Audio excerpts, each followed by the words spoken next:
Halo guys, kali ini kita bersama Cus lulusan dari Universitas Hasanuddin. Jurusannya apa Cus? Ilmu gizi. Ilmu gizi. Something that happening right now. Dibutuhkan di mana-mana. Benar. Ada di mana? Nanti ya kita jelaskan di sini. Kemarin masuk tahun berapa Cus? Masuknya tahun 2021. 2021. Oh, gini mungkin kita ceritain backgroundnya dulu kali ya. Oke, boleh. Backgroundnya Cus seperti apa? Terus sekarang Cus sudah lulus atau belum? Masuk tahun berapa dan bagaimana? Masuknya melalui jalur apa? Dan masuk tahun berapa gitu kali ya? Boleh Cus? Jadi backgroundnya gimana? Aku jurusannya apa gitu? Kuliahnya tahun berapa? Oke, jadi aku kuliahnya di Universitas Hasanuddin, ambilnya jurusan ilmu gizi. Waktu itu masuknya tahun 2021. Terus jalur masuknya itu lewat UTBK. Sekarang namanya SNBT. Oke, oh berarti waktu tahun itu UTBK. UTBK, jadi sama aja sih sebenarnya, cuma namanya aja yang beda. Bukan ini ya, bukan tes mandiri ya? Bukan. Jadi kalau masuk universitas di Makassar, di Indonesia kan ada 3 jalur ya. Iya. Ada yang jalur SNBP itu atau jalur prestasi, jalur undangan biasanya orang bilang. Ada jalur SNBT atau UTBK itu pakai tes yang senasional itu. Terus yang ketiga baru jalur mandiri. Mandiri ada tesnya juga, tapi itu langsung dari kampusnya gitu. Panjang. Iya. Jadi yang ketiga itu jalur mandiri. Nah, jalur mandiri itu beda tesnya sama yang SNBT tadi. Kalau tes untuk jalur mandiri itu langsung dari kampusnya. Misal kalau masuk UI berarti tesnya SIMAK ya. Iya. Tuh, kalau UGM ada UTUL, kalau UNHAS ada tes sendirinya lagi kalau mandiri. Tapi aku masuk jalur yang kedua tadi. Jalur TBK. Oke.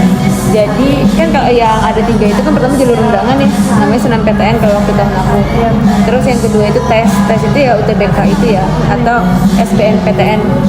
Yang ketiga itu jalur mandiri, di mana universitas satu-satu yang mengadakan tes tersebut. Oke. Jadi berarti kamu pakai tes yang secara umum keseluruhan. Itu kemarin pilihannya apa aja? Aduh malu lagi. Pilihannya tuh sebenarnya 2 pilihan. 2 universitas apa 2? 2 jurusan dari satu universitas. Aku pilihnya masuk kedokteran dan ilmu gizi yang kedua. Jadi waktu itu keterimanya di Ilmu gizi karena kan 2 pilihan tadi jatuh di pilihan pertama. Aku dapetnya pilihan kedua. Oke, berarti 2 fakultas, 1 universitas. Bukan fakultas sih, 2 prodi. Oh, 2 prodi yang berbeda dari satu universitas yang sama. Waktu itu masih 2 pilihannya, sekarang kan bisa Banyak. 4 ya. Oh, 4. Sekarang bisa Satu 4. universitas. Terserah. Jadi sekarang tuh jadi sekarang kan udah beda ya jalurnya.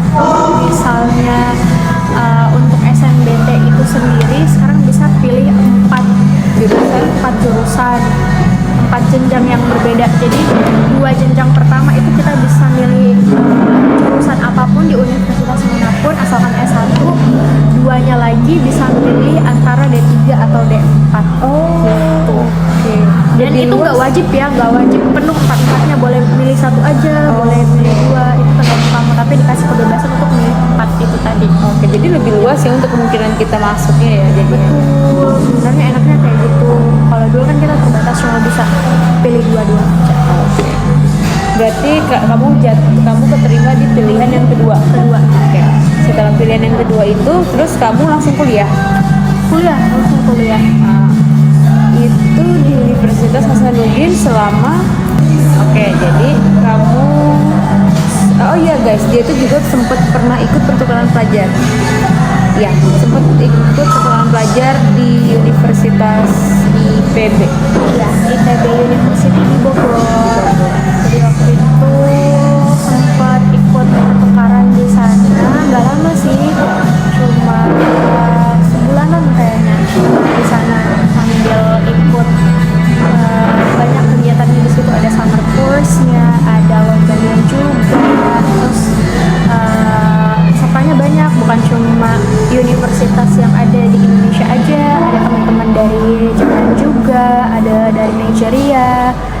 lain sebagainya. Oh berarti bukan cuma dari Indonesia, berbagai macam Negara.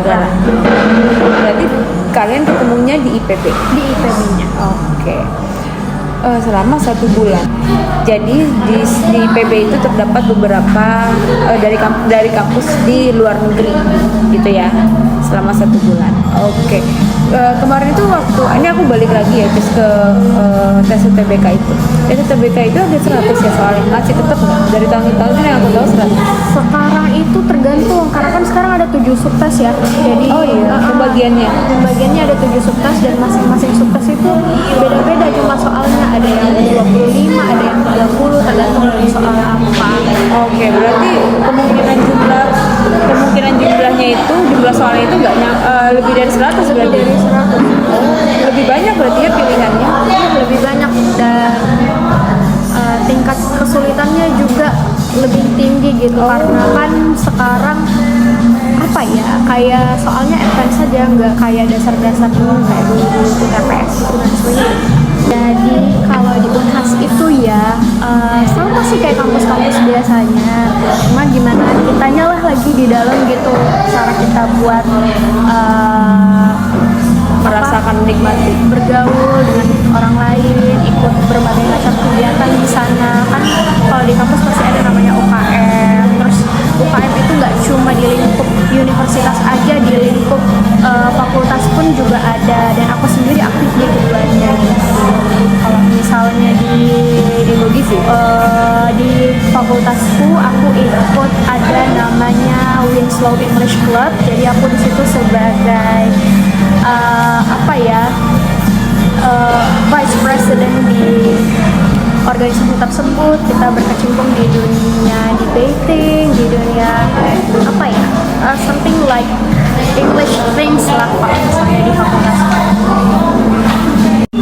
Oke, jadi mungkin Cus bisa ngasih tips, trik, dan saran untuk orang-orang yang mau kuliah secara umum ya, untuk di universitas apapun ataupun secara spesifik di Unhas itu gimana? Itu tadi sih, gimana kita cari relasi sama orang-orang di universitas itu penting banget. Apalagi kita yang masih maba itu kan butuh banyak experience sama alumni juga. Alumni kan nggak semerta-merta bisa di reach out langsung gitu kan. Pasti harus ada ketemu di mana dulu, ikut organisasi apa kegiatan apa dulu, baru bisa saling kenal kayak gitu. Jadi relasi itu penting banget buat kalian-kalian yang mau kuliah supaya banyak temennya. Oke. Selain tadi berorganisasi di kampus juga kan sering ini ya, banyak biasanya ngutus mahasiswa untuk ikut itu tadi, kayak aku pertukaran pelajar di Bogor, terus ikut lomba-lomba nasional dan lain sebagainya. Itu sebisa mungkin ya aku saranin kita tuh harus menonjol gitu, biar kita bisa explore ke kemampuan kita tahu kalau kita tuh ada loh bakat di sini, ada loh skill di sini. Dan ya kalau misalnya kalian pengen tahu skill kalian itu apa, kalian harus berani untuk mencoba hal baru. Jadi jangan di zona nyaman terus aja. Misal ada kegiatan baru lagi, coba, siapa tahu passion kamu di situ. Kalaupun bukan, udah cari yang lain, nggak usah dipaksain jadi dari situ. Oke teman-teman, jadi itu dulu. Nanti kalau misalkan rame kita buat lagi